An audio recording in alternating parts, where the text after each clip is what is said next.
سوال بہن کا تھا امتحان کو لے کر. ان کا امتحان ہے 10ویں میں شاید یہ بچی ہے جی. تو میموری کے لیے خاص کر انہوں نے کہا کہ امتحان میں جو ایگزام دینے جائے دو سوالات تو وہی اسی سے ریلیٹڈ ہے کہ امتحان اچھے سے گزرے اور میموری اچھی رہے ان کی.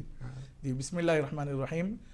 میری بہن اور میرے جتنے بھی ناظرین و سامعین دیکھ رہے ہیں اگر 10th کے بچے بچیاں ہیں یا ان کے پیرنٹس ہیں تو وہ یہ بات اچھی طریقے سے ذہن میں رکھ لیجئے. اپنے بچوں کو سورہ الفتح کی آیت یاد دلائیے. انا فتحنا لک فتحا مبینا.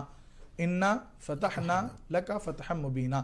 شروع اول و آخر 7 مرتبہ درود پڑھیں اور 21 مرتبہ یہ آیت مبارکہ کی تلاوت کریں. اس کے بعد اپنا پیپر لکھنا شروع کریں. انشاءاللہ آپ اس آیت کی برکت سے کامیاب ہو جائیں گے.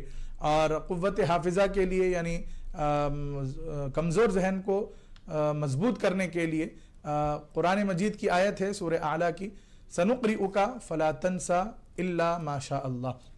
آپ 14 مرتبہ یہ پڑھ سکتی ہیں یا آپ 7 مرتبہ بھی پڑھ سکتی ہیں, 11 مرتبہ بھی پڑھ سکتی ہیں. سنقرئک فلا تنسى الا ما شاء اللہ. اور اس کے علاوہ 14 مرتبہ رب اشرح لی صدری ویسر لی امری واحلل عقدۃ من لسانی یفقہوا قولی.